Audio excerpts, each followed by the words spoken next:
When was the last time that you cried from joy?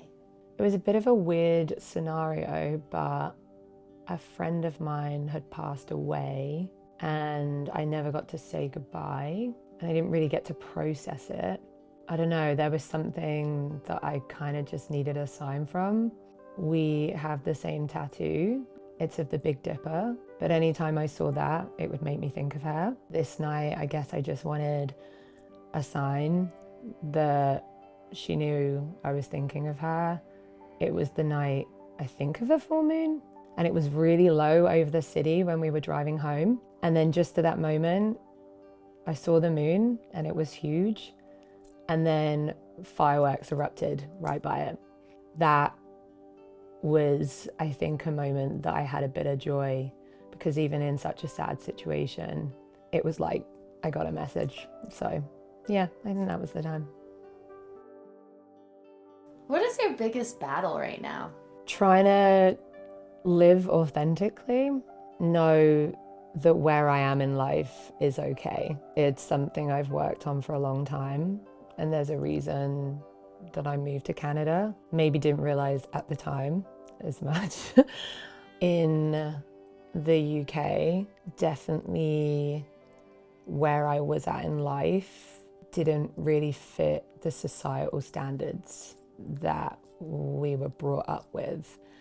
And I guess I felt like a failure because I didn't fit into this narrative that I was supposed to be fitting into. I've obviously been on this journey, I guess, but moving here and just the timeline of working really hard to get my permanent residency, and then a pandemic happened.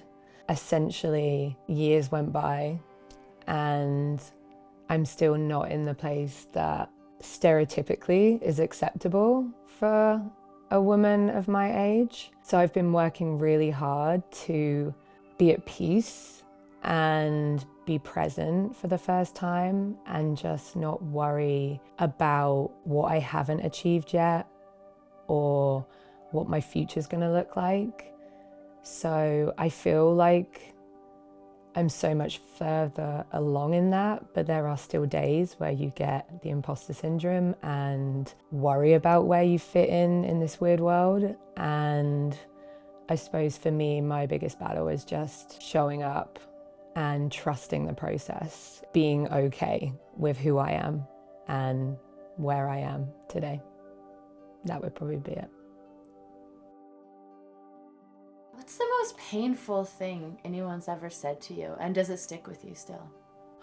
I think for me, it's more of a combination of different things that have been said to me throughout my lifetime. Like I can genuinely like pinpoint exact moments where what people said, what people made me feel. I guess I couldn't narrow it down to just one thing. It's how it's collectively made me feel as a person. I definitely know that it's taken me a long time to get to a point where I'm feeling comfortable as myself, because for a lot of people, even though I am at the age I'm at now, a lot of things always still pinpoint back to even school days. I got quite badly bullied at school, and that was something that sticks with you, man. I think that is why it's so important for people to be kind in this world, because even as a 35-year-old woman now, I can still feel the self-sabotage sometimes because of stuff that happened and things that were planted, like the seed that was planted then, that I didn't fit in, that I was different, that I maybe was too much sometimes. And then how that followed the narrative, like ex-boyfriends, family members, friends, ex-friends. But it all stems back because when you have something that happens to you and that narrative is set, and then it just kept happening. So even though I can't pinpoint like maybe one thing, there's definitely lots of things I can remember that have stayed with me all these years.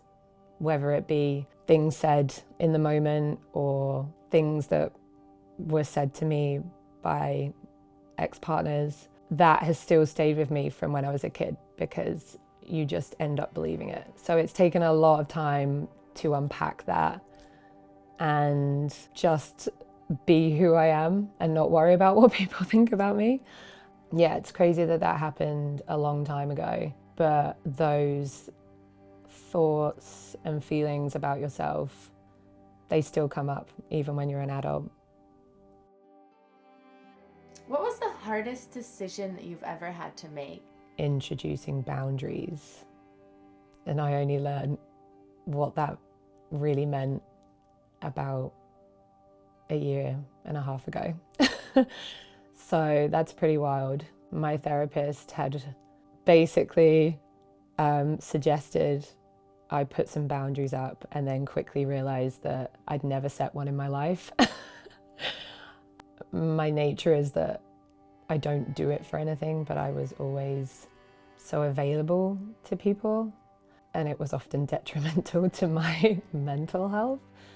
But I guess I probably, because of things that happened in my life, I was a people pleaser. Most of the time I wasn't even aware I was, but it was just in my nature I just want to make sure everyone's happy and cared for. But it would often be at the expense of my mental health. And I put everyone before myself. And then obviously you realize patterns emerge and things happen in life. Sometimes it's caused by ourselves without realizing.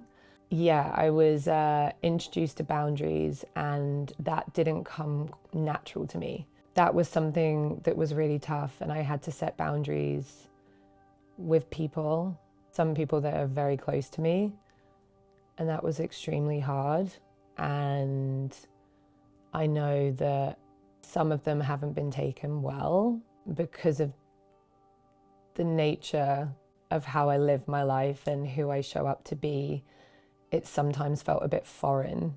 There's not really regrets, but it has been extremely difficult, and relationships have had to end. Some have become distant, and that can be really unsettling for me sometimes. I suppose the regret is that I didn't do it sooner, but I think you realize in life that things have a natural way of going, and there's obviously a reason that I didn't do them till now, but I'm really happy that I've done them now instead of another 30 years going by and not setting boundaries. So yeah, that was extremely difficult just because of the person I am, but ultimately it's been one of the best decisions that I made as well. What are you holding on to that's holding you back? I think it's the fear of not being good enough, whether that be not being good enough to succeed in the career that I want for myself, the fear of not being good enough for someone, or whether that be people, relationship-wise, anything. I think for me, even though I've come such a long way, and for the most part, I can genuinely say that I'm at peace with things, and I'm trying to live authentically as myself. And for the first time in my life, I feel like I'm actually doing that. And I think it's not just me. I think a lot of people struggle with this, is the fear of not being good enough. I know, even though I can quiet that little voice in my head, there is always that thing that comes up, and that is probably the one thing that is constant, that fear. And it's like, it takes a lot of work to push it down and not think about it. But I think that is, for me, one of the main things that has held me back so much throughout my life. And it's something that obviously I've worked on a lot, and I'm doing so much better. But when it comes to making changes, when it comes to pushing myself, when it comes to doing things in life, that is the one thing that is standing in my way sometimes. whether I'd like to admit it or not. Sometimes that imposter syndrome that you have in your head just saying, nope, this is why that person may not like you. This is why you may not achieve this. This is why you won't succeed in this job. It's always the fear of not being good enough. So. If you were to die tomorrow, what would be your greatest regret? Letting the words and actions of people from my past define the way I lived my life and how I showed up. I think that would definitely be my biggest regret. Just missing opportunities and experiences, not living like I should have been living because of what people said and how people made me feel and how I got treated in certain circumstances. I let that define me for far too long of how I lived. I'm really happy that I've changed it, and I feel like I'm now finally authentically living as me, and I had to move to a different country to do that. But the thing I always find incredibly sad is the years I wasted not living and just being happy with me. I let people's opinions and views dictate the way I lived for far too long. So yeah, that would be my biggest regret. Have you ever treated a person in a way that you regret? I don't think I've ever actively tried to make anyone feel horrible or be mean to anyone because it's just really not in my nature. But I definitely, because of certain situations that happened throughout my life, and that mental health was very taboo in England growing up, and it wasn't talked about.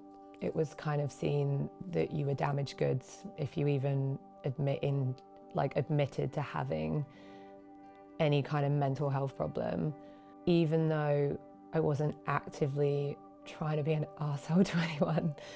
I feel like there were maybe people in my life that were close to me that I didn't show up as authentically as I should be, and maybe took things out on sometimes or reacted to situations because of past things that happened to me. And being the age that I am now and reflecting back and after working through things, I definitely feel like there are moments that I can look back and take responsibility more for just the way I acted or maybe reacted to things. What is one dream that you've never said out loud? To just live in a world where I genuinely don't give a fuck, where I genuinely don't give a flying fuck, and the people that I am surrounded by are living the same, and that we can all just live in this place where people are just honestly themselves, no fucks given. I feel like that would be my dream. Just to not worry or doubt or second guess myself. Yeah, there's things I want to do, there's things I want to achieve, but I think genuinely the dream of mine is to not second guess myself. Ever. Just be.